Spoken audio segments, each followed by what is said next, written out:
Grace and peace be unto you from God our Father and Jesus Christ our Lord and our Savior. My name is Moses Topher, and I once again welcome you to Sound Teaching Series, which is a series of teachings which is brought to you by Sound Teaching Ministries.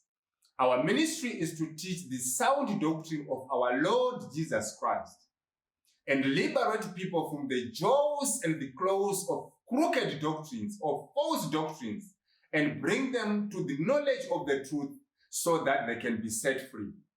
Today, we are continuing with our teaching on true preachers.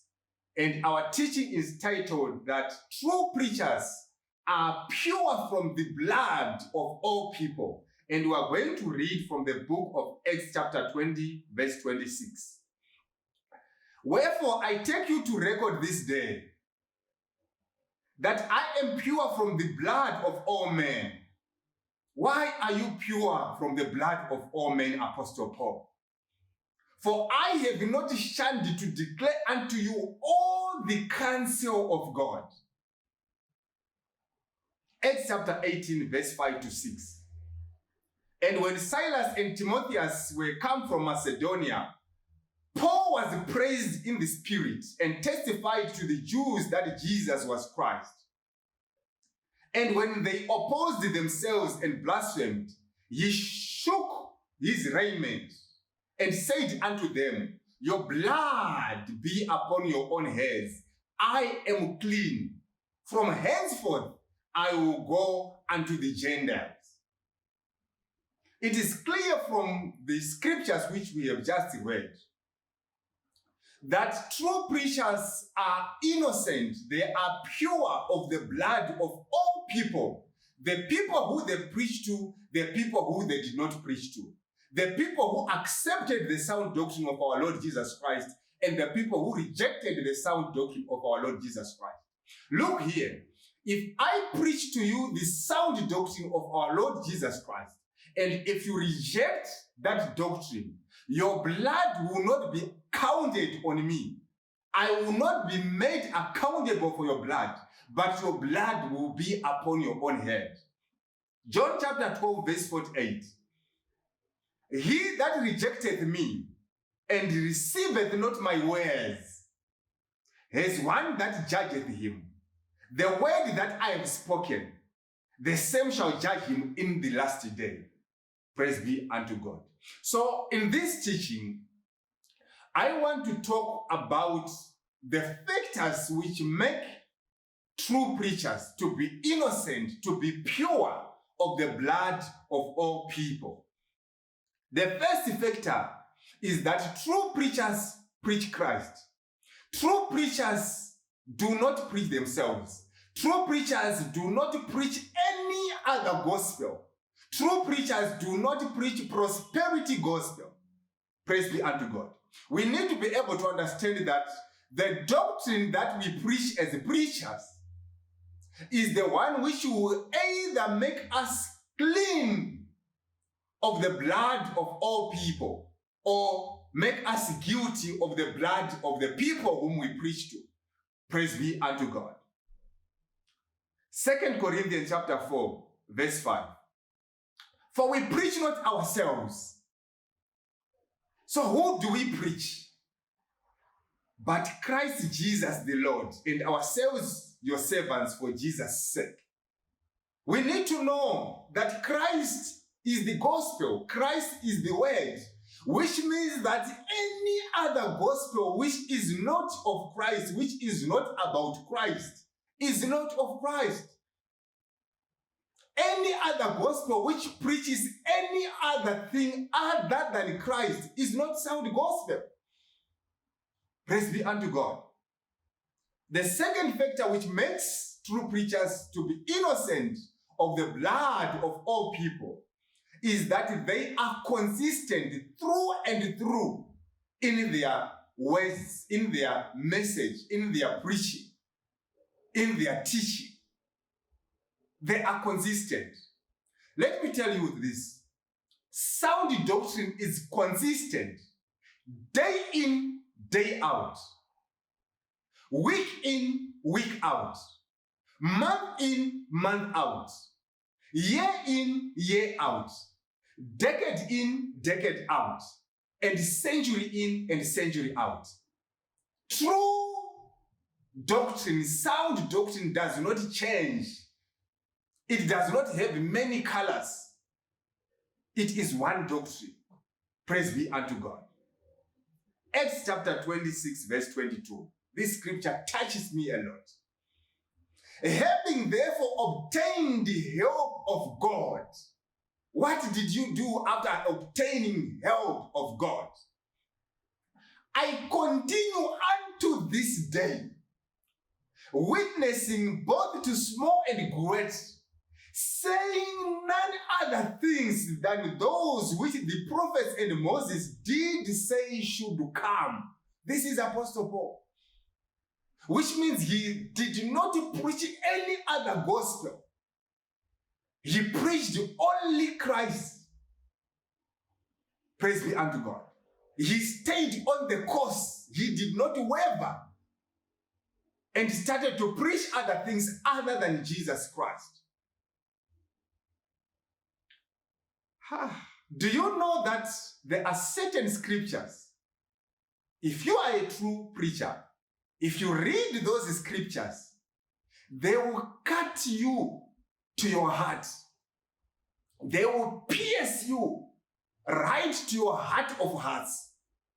You begin to think and ask yourself questions that, God, am I adequate for this task? Am I equipped for this race? Am I made of the material which is needed in order for me to be able to run a good race? Praise be unto God. And this is one of such scriptures.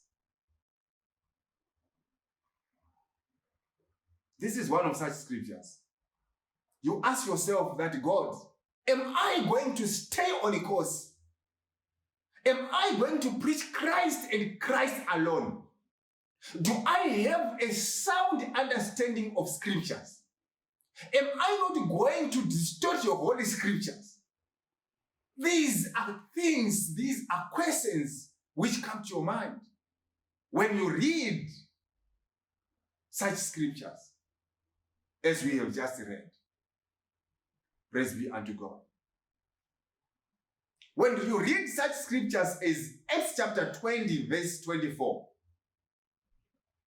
but none of these things move me, neither count I my life dear unto myself, so that I might finish my course with joy, and the ministry which I have received of the Lord Jesus, to testify the gospel of the grace of God. When you read such scriptures, my life is not dear to me. I am not moved. My goal is just one goal. I set my eyes on one goal, to complete the ministry which Jesus gave me, the ministry of testifying the gospel of the grace of God. When you read such scriptures as Acts chapter 21 from verse 13 to 14, then Paul answered, what mean you to weep and to break my heart? For I am ready not only to be bound, but also to die at Jerusalem for the name of the Lord Jesus. And look here, and when we would not be persuaded, and when he would not be persuaded, in other words, when we could not persuade him not to go to Jerusalem, we ceased, saying, the will of the Lord be done. I don't know if, the spiritual fathers we are seeing today read such scriptures. The people who are preaching themselves read such scriptures. The people who are preaching prosperity gospel read such scriptures which I'm reading. Because these are scriptures which challenge you. These are scriptures which show you the course of preaching the word of God. the terrain, the territory of preaching the word of God, how it looks like, and the quality of the material with which you must be made in order for you to be able to run a good course.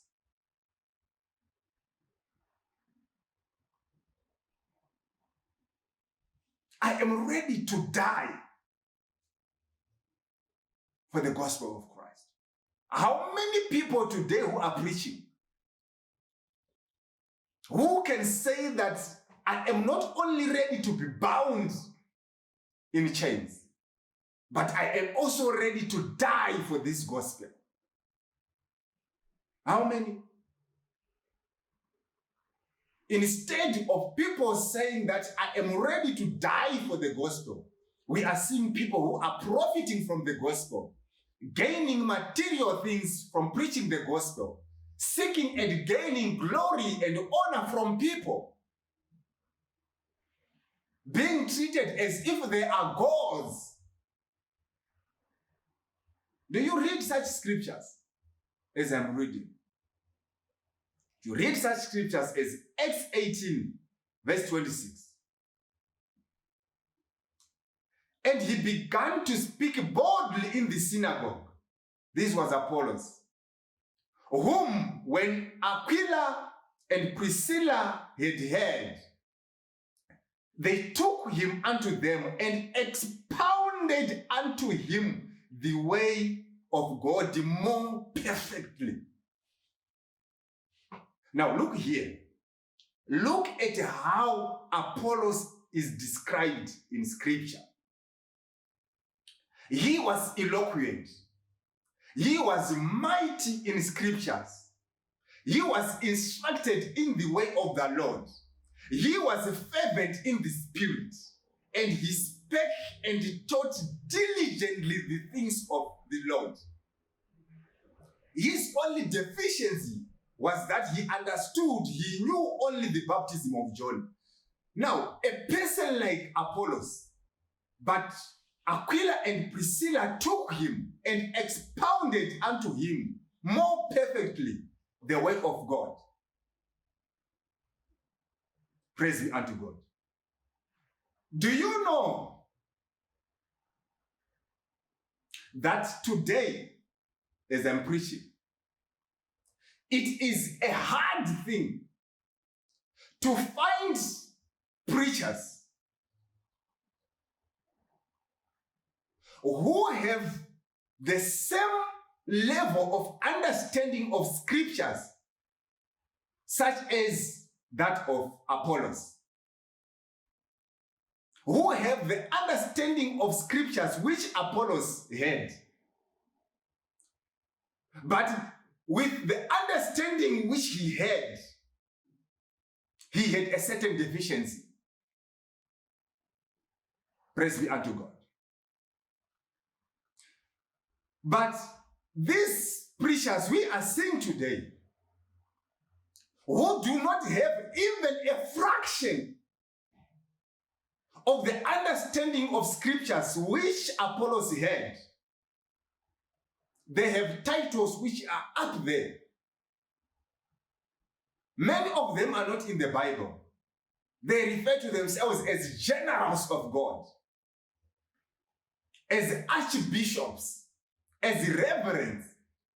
But when it comes to their understanding of scripture, they don't even have a fraction of what Apollos had. Yet Apollos was taken by Aquila and Priscilla, and they expounded unto him more perfectly the way of God. Praise be unto God. Praise be unto God. What will Aquila and Priscilla say if and when they see such preachers preaching?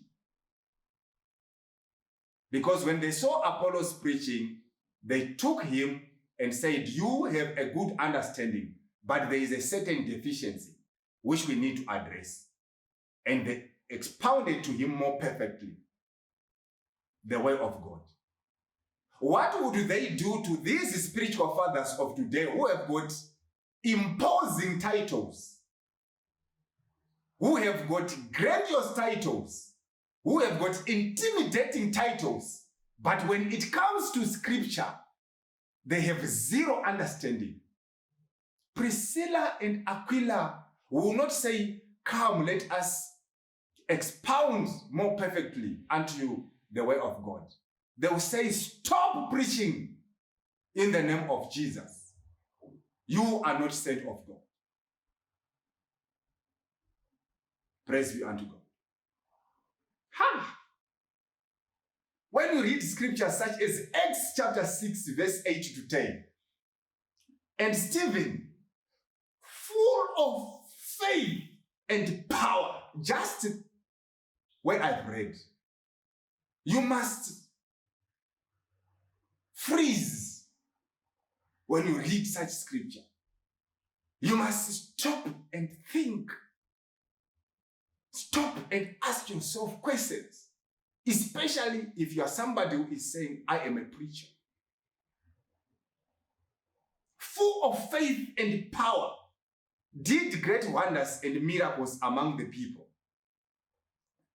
Then there arose certain of the synagogue, which is called the synagogue of the Libertines, and Cyrenians, and Alexandrians, and of them of Cilicia, and of Asia, disputing with Stephen on matters of scripture.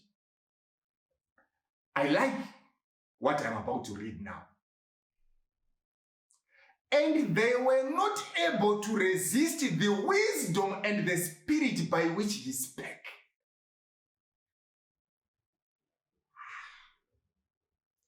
Now, imagine that if it is difficult in these days to find preachers who are at the level of Apollos when it comes to understanding scripture, what about those who are at the level of Stephen?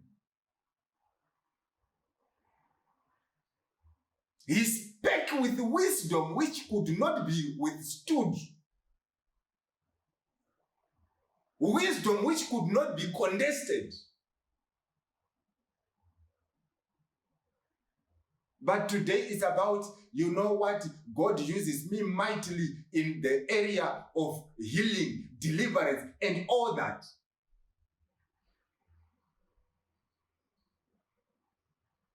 Do you have wisdom when it comes to the question of scripture? Praise be unto God. And to think that Stephen was a deacon. He was not a pastor. He was not an evangelist. He was not a bishop. He was not an apostle. If a deacon can have such wisdom, what about you who call yourself reverend? What about you who call yourselves archbishop? What about you who call yourself the general of God?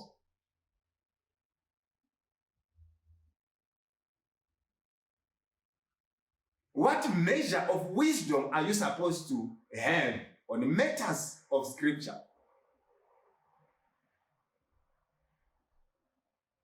It touches me to look at a deacon, Stephen, and see that among the preachers who are preaching today, who have grandiose titles, who have imposing titles, they don't possess even a fraction of the wisdom which Stephen had, yet he was a deacon. You know, when you read such scriptures with a sober mind, with a sound mind, you will understand that it is not about the titles that these people are giving themselves. Because you can call yourself archbishop, but you don't possess even a fraction of the wisdom which a deacon had.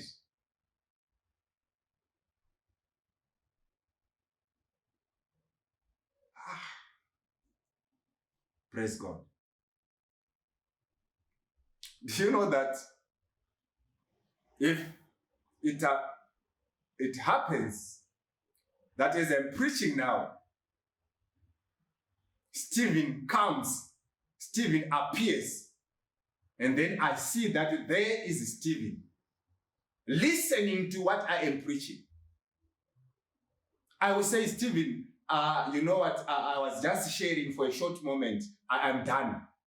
And Stephen says to me, no, but you can proceed. It's very good. I also want to hear what the Lord is saying today. I will say, Stephen, you can take over. You can pick from where I have left. What can I preach in front of somebody like Stephen?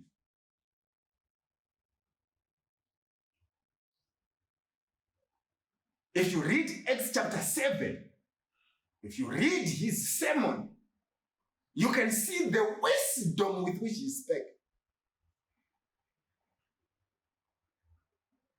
Today's about I'm your spiritual father. I've got this anointing. God uses me mightily. I am this and that.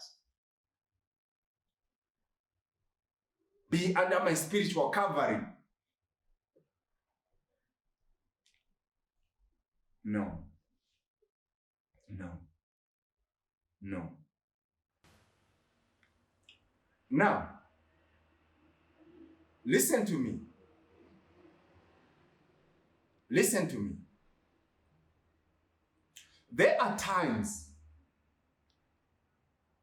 when I read some of these scriptures which pierce me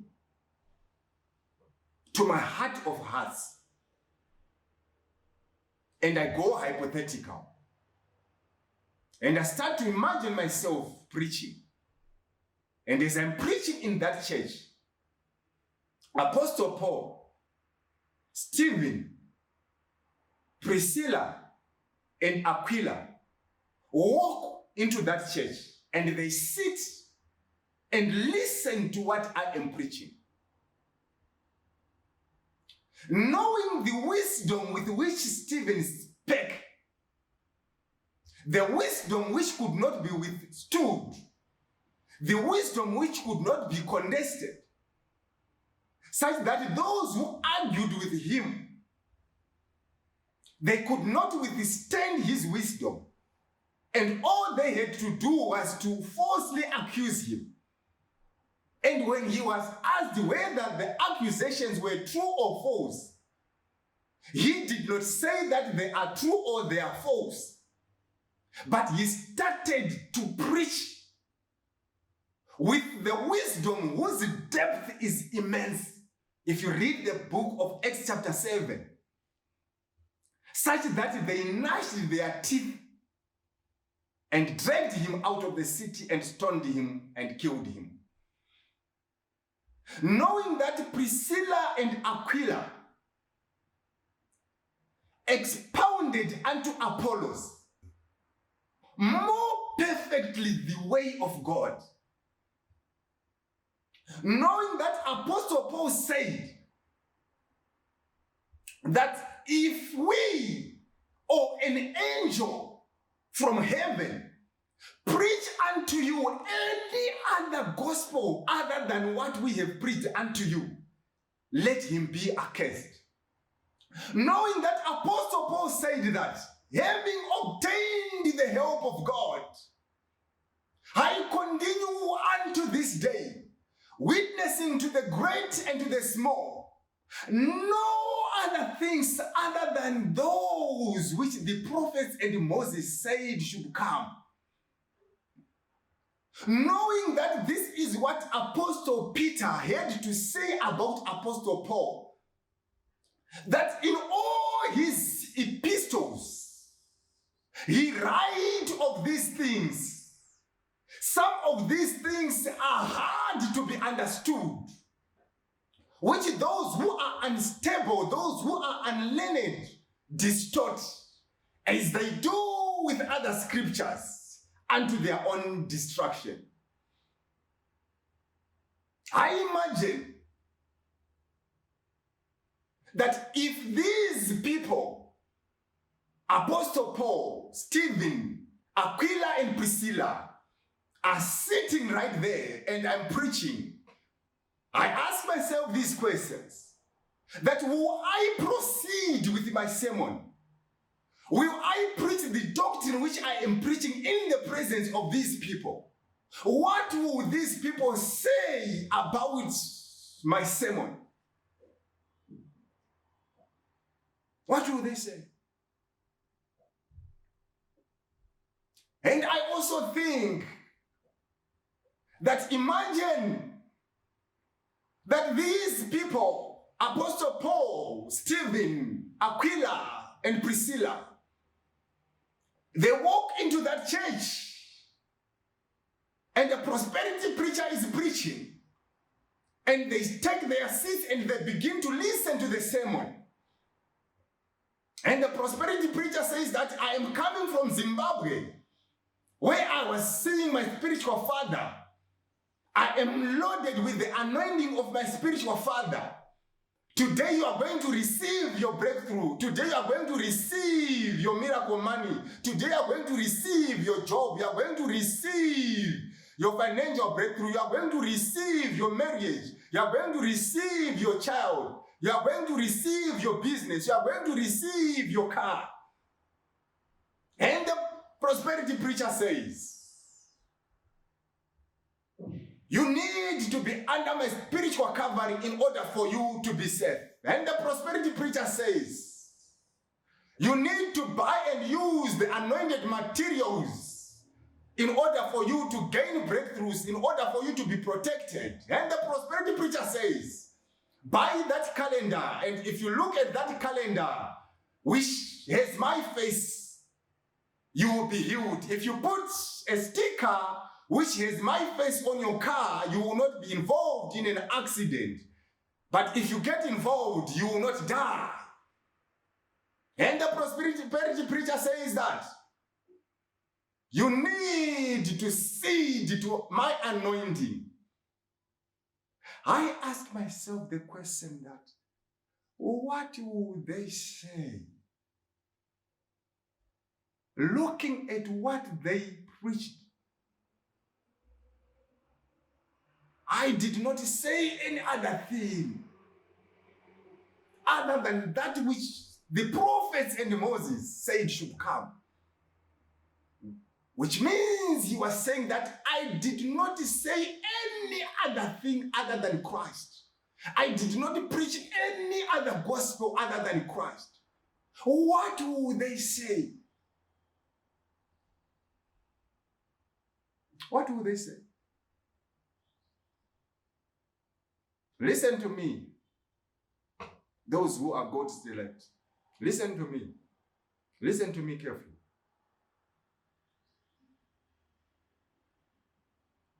Do you know that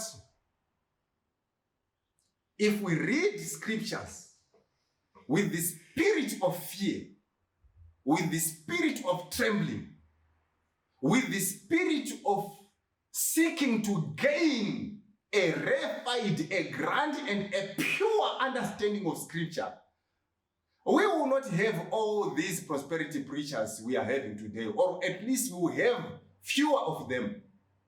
Why? Because those who follow preachers will be able to say, no, this is not what Apostle Paul preached. This is not what Barnabas preached. This is not what John preached. This is not what Peter preached. And they will not follow such a preacher. And for those who think that, or who believe that God called them when he did not call them, if they read the scriptures properly, especially the scriptures which I have just read, there are many of them, of course, they will say, no, this is not my task. This is not my territory. I am not called of God. I cannot preach. If I try, I will distort the holy scriptures of God.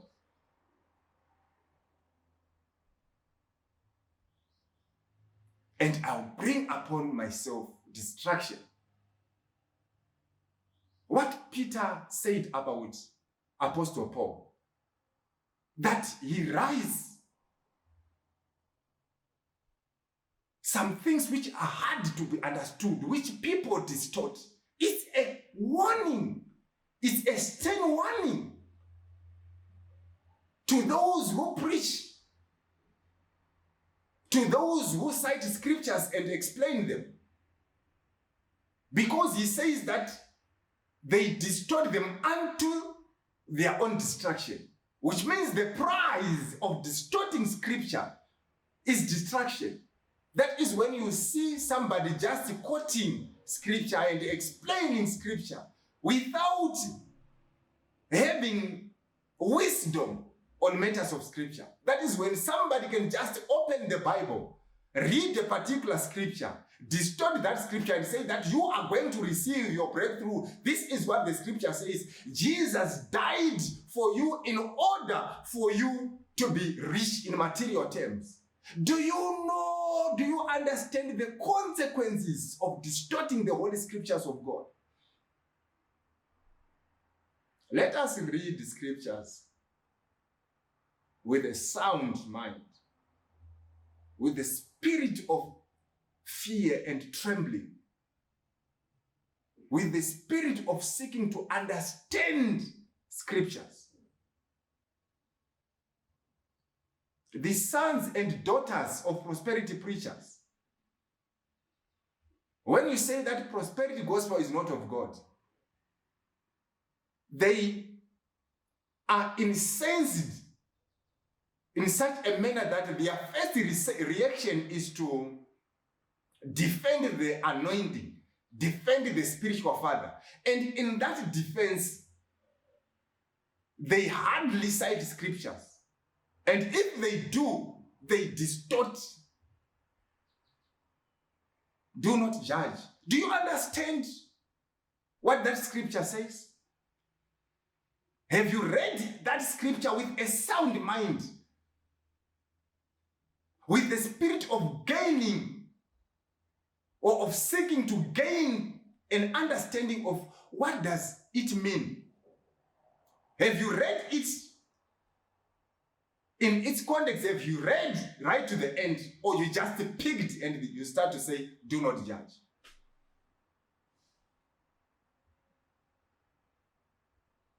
Praise be unto God. Praise be unto God.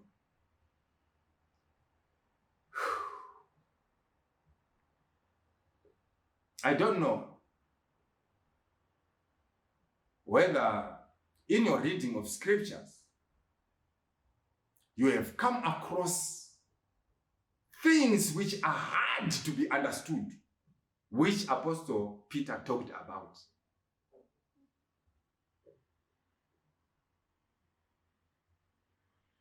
And you simplify them.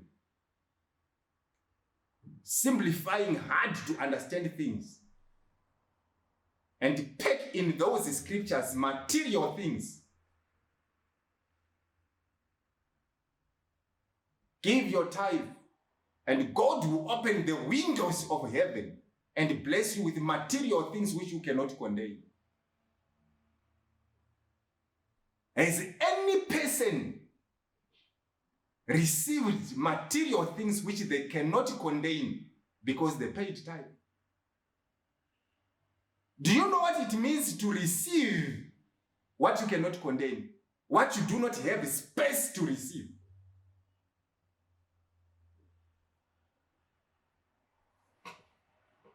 Listen to me. Be of sound mind. Be of sound mind.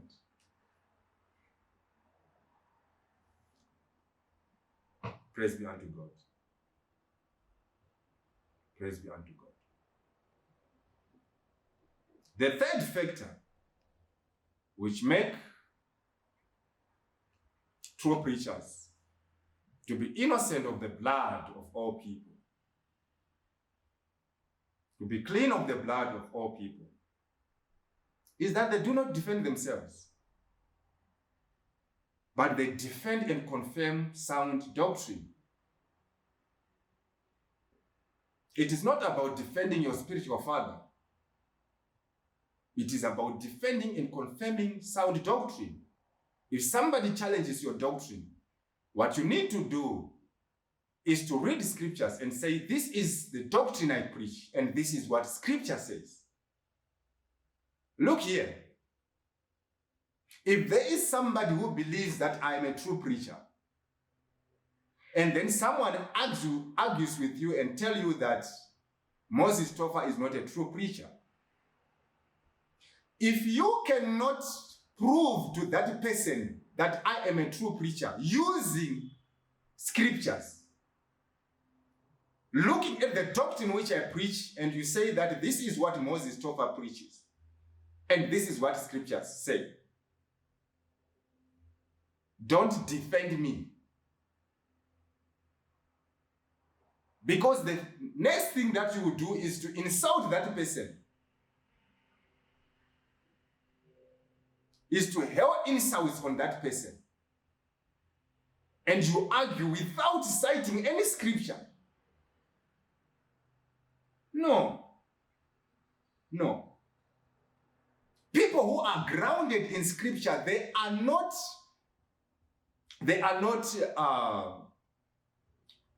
what do you call it? They cannot get offended when their doctrine is challenged. No.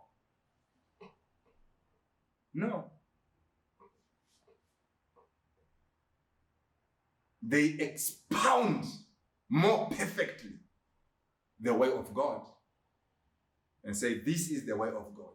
This is what scripture says. Praise be unto God. But we are seeing people physically and verbally attacking each other because they are defending the anointing. That is not the doctrine of God. That is not the doctrine of God. Philippians chapter 1, verse 7. Even as it is meet for me to think this of you all, because I have you in my heart, inasmuch as both in my bones, and in the defense and confirmation of the gospel. We defend and confirm the gospel.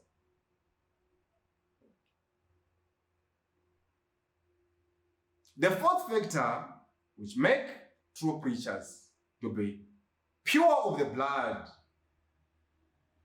of all people is that they serve God with a pure conscience. Purity of heart, purity of conscience. Acts chapter 23, verse 1. And Paul, earnestly beholding the council, said, men and brethren, I have lived in all good conscience before God until this day. 2 Timothy chapter 1, verse 3. I thank God, whom I saved from my forefathers with pure conscience. With pure conscience. That without ceasing I have remembrance of thee in my prayers night and day. And because of the purity of their conscience, true preachers do not seek to profit from the gospel. They do not turn the house of God into a house of merchandise. 2 Corinthians chapter 12, verse 17 to 18. Did I make a gain of you by any of them whom I sent unto you? I desired Titus, and with him I sent a brother. Did Titus make a gain of you? Hoped we not in the same spirit? Hoped we not in the same steps? We did not make any gain of you. Because what we desire is you, not your possessions. We desire that you continue in the faith. We desire that you run a good race and gain that which God has promised, eternal life. That is what true preachers desire. They don't desire the material possessions of the people they preach the gospel to. 1 Thessalonians chapter 2, verse 3 to 5. For our exhortation was not of deceit, nor of uncleanness, nor in guile, but as we were allowed of God to be put in trust with the gospel. Do you think that prosperity preachers are allowed of God to be put in trust with the gospel? You know, when I read this scripture, allowed of God to be put in trust with the gospel, it's again one of those scriptures which cut to my heart of hearts. To say that you must be somebody who can be entrusted with the gospel of God. Can God entrust his gospel to any person? Can he do that? You need to be of a certain stature, of a certain character, of certain principles, of certain steps, in order for God to entrust you with his gospel. Because it's the gospel which has to be saved, which has to be preserved, whose purity and integrity must be preserved. Because it is the gospel by which people are saved. It does not have to be contaminated. It does not have to be distorted. As we were allowed of God to be put in trust with the gospel. Do you read such scriptures? Can God put you in trust with the gospel?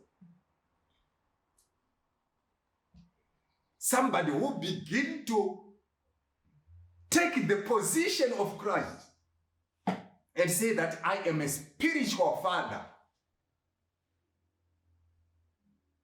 when there's only one mediator between God and us.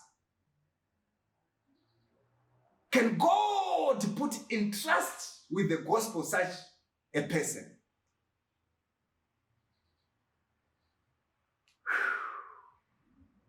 Let me proceed. Even so we speak, not as a pleasing man, but God, which trieth our hearts. For neither at any time used we flattering words. You know, neither at any time from the time that we preached, we never used the flattery words.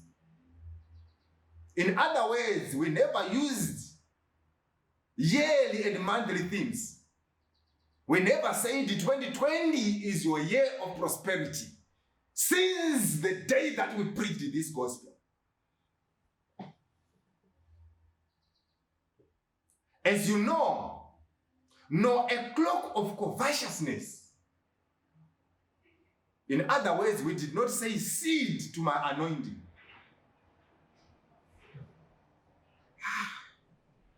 God is witness. 2 Corinthians chapter 2, verse 17. For we are not as many which corrupt the word of God, but as of sincerity, but as of God, in the sight of God, speak we in Christ. The fifth factor which makes true preachers to be clean of the blood of all people is that they seek one goal. They seek to complete the ministry which God set before them. They seek to win a crown which is incorruptible. Colossians chapter 4, verse 17. And say to Archippus, take heed to the ministry which thou hast received in the Lord, thou fulfill it. 1 Corinthians chapter 9, verse 24 to 25. Know you not that they which run in a race run all, but one receiveth the prize? So run that you may obtain, and every man that striveth for the mastery is temperate in all things. Now they do it to obtain a corruptible crown, but we an incorruptible. 1 Timothy chapter 6, verse 11 to 12. But though, O men of God, flee these things, and follow after righteousness, godliness, faith, love, patience, meekness. Fight the good fight of faith. Lay hold on eternal life, whereunto thou art also called, and hast professed a good profession before many witnesses. The sixth factor is that true preachers stand with the truth, even when it is hard to do so, even at the risk of their lives. They don't depart from the truth. They don't. 1 Kings chapter 22, verse 17. And he said, I saw all Israel scattered upon the hills, as sheep that have not a shepherd. And the Lord said, these have no master, let them return every man to his house in peace. This was Micaiah, the true prophet of God. And this is what he said of Ahab. And after he said this, what did Ahab do to him? He fed him with the bread of affliction and water of affliction. When Ahab killed Naboth, Elijah the prophet went and met him and told him that you have killed Naboth. The Lord is not happy with you. The same place where the dogs licked Naboth's blood, they are also going to lick your blood. When Ahab saw Elijah, he said, have you found me, you enemy of Israel? But he spake these words to Ahab. It was not easy. It was dangerous. But that's what true preachers do. They stand with the truth. Praise be unto God. They don't hide behind the saying that scripture say, pray for your leaders. Do you know that if leaders kill people, they have blood in their hands? And if you fellowship with them, if you relate with them, without rebuking them for killing people, the blood of those people who were killed by those leaders will also be upon your head. Because the Bible says, have no fellowship with the unfruitful works of darkness. So when you engage such leaders, and especially when you receive glory from such leaders, when you receive first-class treatment from such leaders, when you receive material things from such leaders, when you receive agricultural implements from such leaders, you are transferring the blood to your hands also. You are guilty of the blood of those people.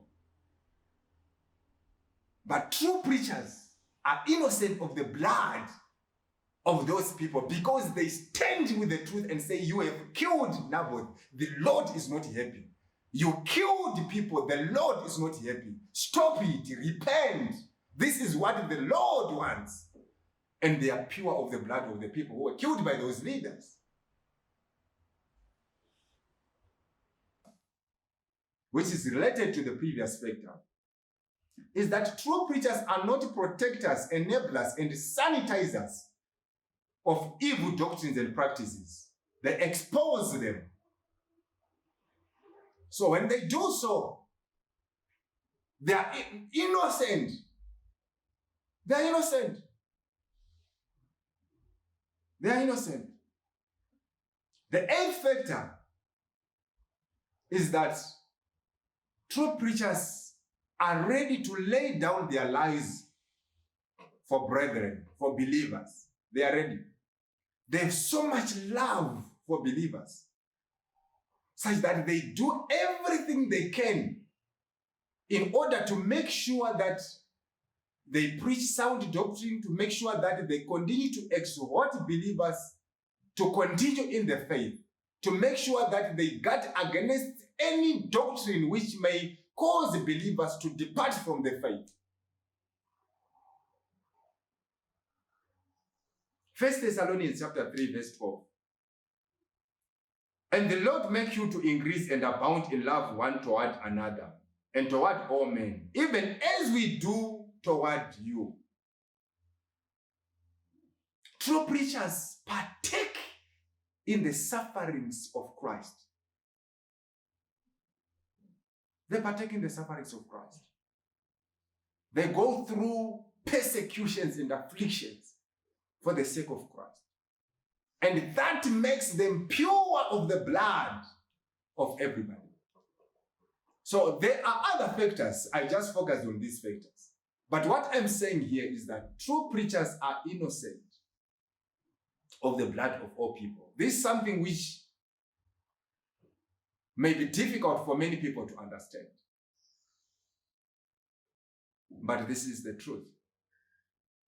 This is the truth. Now, my question to those who are preachers is that